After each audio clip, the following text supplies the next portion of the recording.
আসসালামু আলাইকুম বন্ধুরা, কেমন আছেন? আল্লাহর মতন ভালো আছি। আপনারা কেমন আছেন অবশ্যই জানাবেন। আজকে সকাল সকাল ঘুম থেকে উঠে ব্লগিং স্টার্ট করে দিয়েছি জানেন। কেন বলুন তো? আজ সকাল ৭টার সময় উঠেছি। ৭টায় উঠে রেডি টেডি হয়ে বসে আছি কলকাতা যাব বলে। জানেন, ডাক্তারের কাছে সেই আগের বারে গিয়েছিলাম। আগের বারে তো ডাক্তার দেখানো হয়েছে। রিপোর্ট দিয়েছিল, রিপোর্টটা করেছি। তেমন একটু রিপোর্ট একটু খারাপ আছে।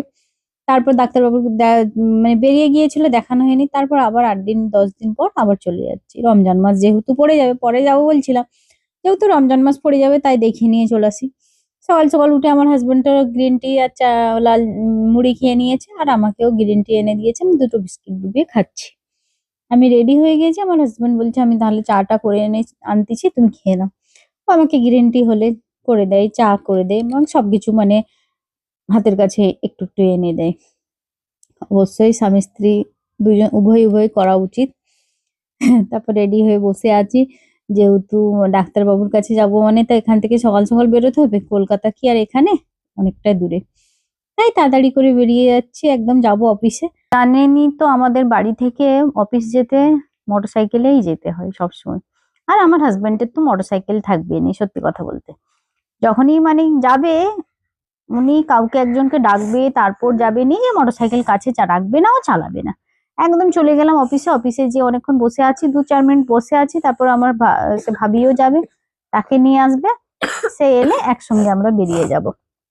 তারপর অফিসে যেয়ে আমার দাদার সঙ্গে একটু গল্প, তারপর আমার বান্ধবী চলে এলো। তারপর আমরা দুজন বসে একটু গল্প গুজব করে নিয়ে আবার বেরিয়ে যাচ্ছি। বেরিয়ে যেয়ে একদম সোজা চলে যাবো, যেহেতু কলকাতা অনেকটা দূরে যেতে হবে, তাই বেরিয়ে গেলাম। আর কয়েকদিন আগে একটা অ্যাক্সিডেন্ট হলো, এমন সত্যি আমার গাড়িতে সেই অ্যাক্সিডেন্টের কথা মনে হচ্ছে, আর আমার ভয়ে ভয়ে আল্লাহর নাম নিয়ে নিয়ে গাড়িতে উঠেছি। সত্যি আমার এত ভয় কোনোদিন লাগেনি।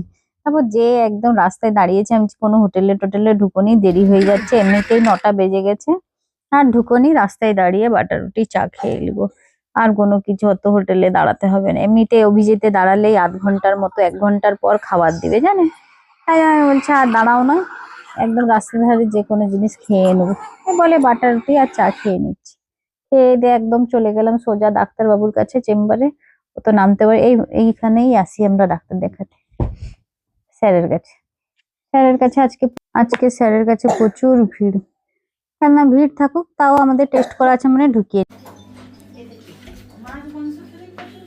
একদমই না, রিচ খাবার, বেশি মশলা, এক্সারসাইজ কম, মনের দুঃখও ফ্যাট বাড়ে।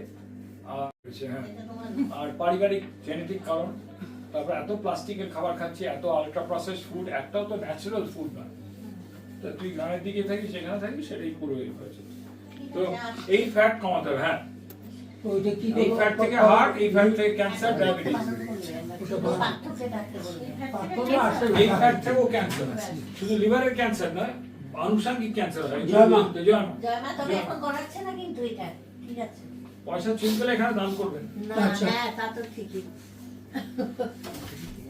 দেখি সুন্দরী,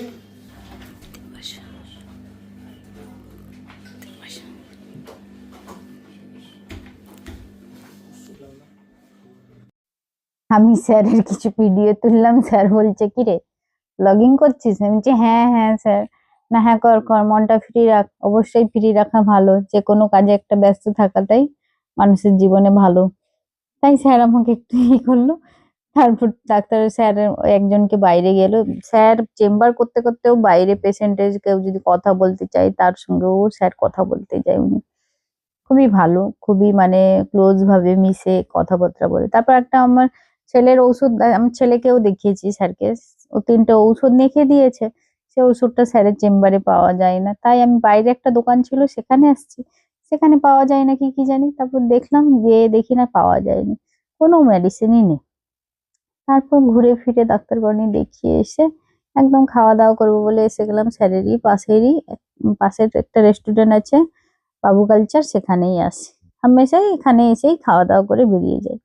তো এলাম, এসে খুবই খিদে পেয়েছে, সেই বাটার রুটি চা খেয়ে এসেছি। স্যারের চেম্বারে দেখাতে দেখাতে ২টো বেজে গেছে। মানে ২টো, আড়াইটা, ৩টে, পুরো ৩টের সময় খেতে এসেছি। এসে বসে আছি। আজকে ভ্যালেন্টাইন্স ডে, তাও সবাই দেরি মানে ভিড় হয়েছে অনেকটাই। আর যেহেতু একটা ওকেশন থাকা মানে তো মানে রেস্টুরেন্টে বেশি ভিড় হয়। ছেলে মেয়ে সবের একদম মানে ভিড়েরই। আর এখানে বিশেষ করে মানে যাদের বিবাহ বার্ষিকী থাকে তারা বেশি করে আসে। কেন? বিবাহ বার্ষিকী উপলক্ষে ইনাদের একটা রিচুয়াল আছে, ইনারা পুজো পাঠ করে মালা বদল টদল এটা সেটা করায়। মানে খুব মানে উম যেমন বিয়ে পিঁড়িতে বসে মানে সেই টোপর টোপর পরে এটা সেটা করে, সে টাইপেরই ওরা একদমই কালচারটা মানায়, শাক ফুক দিয়ে সবকিছু করে। হুম। আমরাও বসেছিলাম পাশে, একজনের ওইরকম করছিল। তারপর থালা দিল, আমপান্না শরবত দিল প্রথমে, তারপর থালি নিলাম, রাইস ছিল, বেগুন ভাজা, মাছের কাটলেট, ভেটকি মাছের কাটলেট, আলু ভাজা, পাঁপড়, একটা থালি।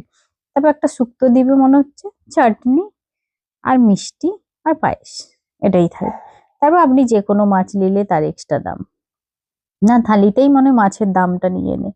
আজকে আমি মাছ টাছ কিছু খাই না বেশি, ওইটাই নিয়ে শুকনো ভাত, আমার ছেলেকেও খাওয়াচ্ছে শুকনো ভাত আলু ভাজা, আর ওকেও কিছু খাওয়াইনি, ডাল দিয়ে খাওয়াবো, আর আমিও ডাল দিয়ে একটু খেয়ে নেবো।